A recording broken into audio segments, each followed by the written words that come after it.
आज हरियाणा प्रदेश के सभी जिलों के एनएचएम कर्मचारियों का साझा मोर्चे के बैनर तले चल रही हड़ताल का 11वें दिन का धरना जारी रहा। आज कर्मचारियों द्वारा जिला कुरुक्षेत्र में आंदोलन के 11वें दिन उपवास रखा गया। एनएचएम कर्मचारियों ने सरकार के खिलाफ जमकर नारेबाजी की। मनोज शर्मा एवं कुसुम ने बताया कि शनिवार को एनएचएम कर्मचारियों के साझा मोर्चे की राज्य कार्यकारिणी की बैठक में लिए गए निर्णय अनुसार आज पूरे दिन समस्त कर्मचारियों ने उपवास रखा एवं प्रार्थना की कि भगवान सरकार को सद्बुद्धि दे ताकि वे सभी कर्मचारियों को उनका हक यानी रेगुलराइजेशन दे सकें। कल सभी कर्मचारियों द्वारा मेहंदी हड़ताल की जाएगी, जिसमें सभी कर्मचारी महिला साथी अपने हाथों पर तीज के अवसर पर मेहंदी लगाएंगी। उसमें हाथों पर लिखा हुआ होगा एनएचएम को पक्का करो, ताकि उसे अगले दिन सरकार से अपनी तीज मांग सके। लेखाकार राजेश ने बताया कि आज हरियाणा सरकार के मुख्यमंत्री की मंत्रिमंडल की बैठक थी, जिसमें कर्मचारियों को विश्वास था कि एनएचएम के नियमितीकरण का मुद्दा रखा जाएगा, लेकिन इस बैठक में कर्मचारियों के मुद्दे को दरकिनार करने में कर्मचारियों में निराशा का माहौल है। सभी को उम्मीद है कि सरकार जल्द ही कर्मचारियों को नियमित करने के लिए मंत्रिमंडल की बैठक में प्रस्ताव लाकर जल्द ही विधानसभा में पास करेगी।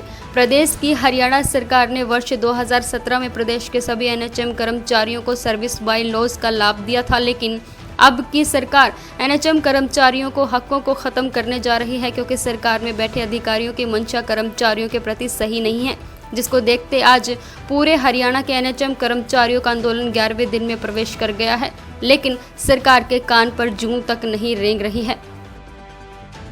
नमस्कार। सबसे पहले तो आप मीडिया साथियों का धन्यवाद कि 10 दिन से आप लगातार हमारे इस आंदोलन को जन जन तक पहुंचा रहे हो, और उसका फल भी हमें मिल रहा है कि सभी जो हमारे आम नागरिक है हरियाणा के, वो लोग की सहानुभूति हमें प्राप्त हो रही है, क्योंकि समस्याएं जो है आप तो अभी देखोगे कि पूरी तरह से स्वास्थ्य सेवाएं चरमराई हुई हैं, और लगातार हमारा जो संगठन है वो एक ही मांग बार बार कर रहा है पक्का होने के बारे में। जैसा कि पिछले 10 दिन से भी आप लोगों के माध्यम से हमने सरकार तक अपनी आवाज़ पहुंचाई है कि हम लोग इसी स्टेट के कर्मचारी हैं और हम हर फील्ड में काम करते हैं। आपको मैं एक बात और अपने उन बातों में ऐड करना चाहूँगा कि ये एनएचएम के कर्मचारी जिनको सरकार अस्थाई भी नहीं मानती, दिहाड़ीदार मानती है, ये वो कर्मचारी हैं जिन्होंने निर्वाचन के टाइम में अपनी ड्यूटियां देके जिला परिषद में इलेक्शंस करवाए हैं, जो पीछे इलेक्शंस हुए हैं उसमें भागीदारी करी है। ये वो कर्मचारी हैं जो सरकार के महत्वपूर्ण कार्य हैं, जो एक लोकतंत्र देश की सबसे रीढ़ की हड्डी कार्य होता है, उसको भी सफल बनाने में अपना पूरा सहयोग देते हैं।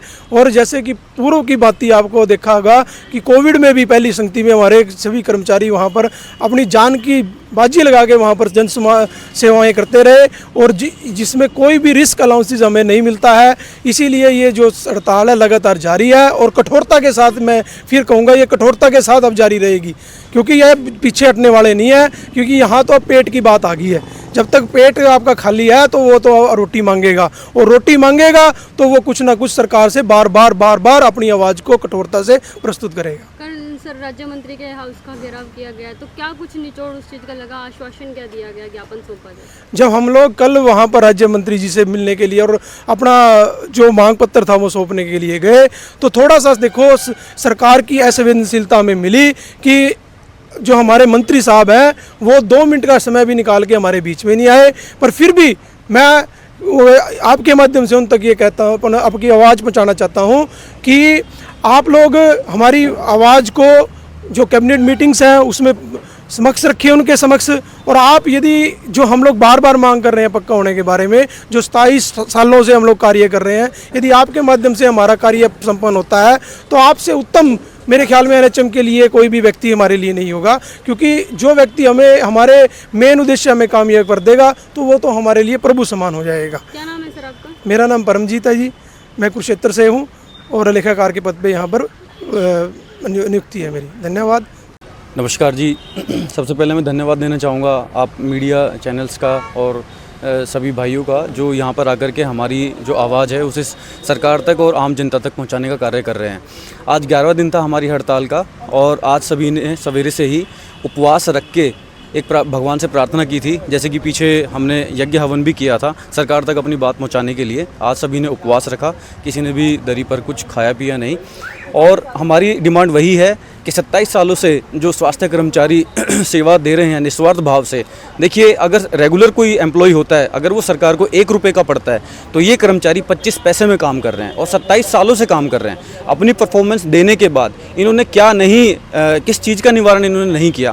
पोलियो बांग्लादेश, नेपाल, पाकिस्तान, यहाँ पर भी इनके वाइल्ड वेरिएंट्स अभी भी घूम रहे हैं, लेकिन वो मुक्त नहीं हुए पोलियो से। हमारे देश में, हमारे हरियाणा प्रदेश में, हमारे भारत देश में पोलियो से मुक्त हो चुके हैं हम लोग। चिकन पॉक्स, स्मॉल पॉक्स, कौन सी ऐसी बीमारी है जिसको एनएचएम कर्मचारियों ने जिसका सामना नहीं किया।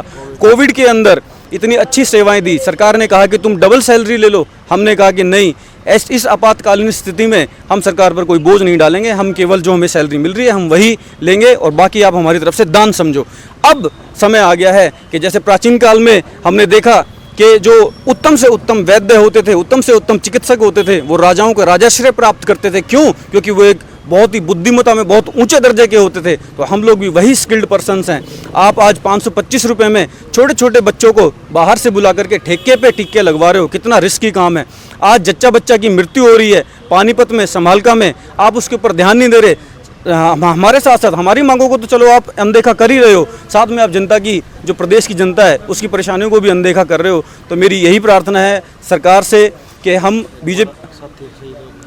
बीजेपी को पिछले 10 सालों से वोट दे रहे हैं, हम जनता का भी पार्ट हैं, हम अपनी वोट भी आपको आगे भी देना चाहते हैं। कृपया करके हम यही कहना चाहेंगे कि भी एनएचएम को पक्का कीजिए, जो भी हमें हेल्थ बेनिफिट हमें मिलना चाहिए वो दें।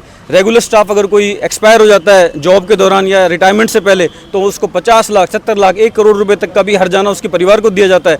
कल हमारे एनएचएम कर्मचारी, एक फ्लीट मैनेजर पानीपत से एक्सपायर हो गए, उनको 5 रुपये का भी सहारा नहीं लगाया गया। ये बहुत ही दयनीय और बहुत ही चिंतनीय विषय है। कृपया करके इस पर ध्यान दें और एनएचएम को पक्का करें। क्या नाम है सर आपका? मेरा डॉक्टर पंकज नाम है, एनएचएम कर्मचारी। सीएम साहब ने कल अपने सीएम हाउस में तीज का महोत्सव मनाया है और हम कल 6 तारीख को तीज का महोत्सव हरियाणा की बेटियां, जो सरकार कहती है कि हमने बेटियों के लिए ये कर दिया, वो कर दिया, बेटी पढ़ाओ बेटी लिखाओ, वही बेटियां कल यहाँ हड़ताल पे 12वें दिन की हड़ताल में यहाँ तीज महोत्सव अपने हाथों पे मेहंदी लगाकर मनाएंगी और सीएम के नाम उसी मेहंदी से लेटर लिख के भेजेंगी। जी, कितने संख्या में कल लोग, मतलब कि कुछ अलग होने वाला है, तो कौन कौन आने वाले, कोई मुख्य अतिथि आने वाला है?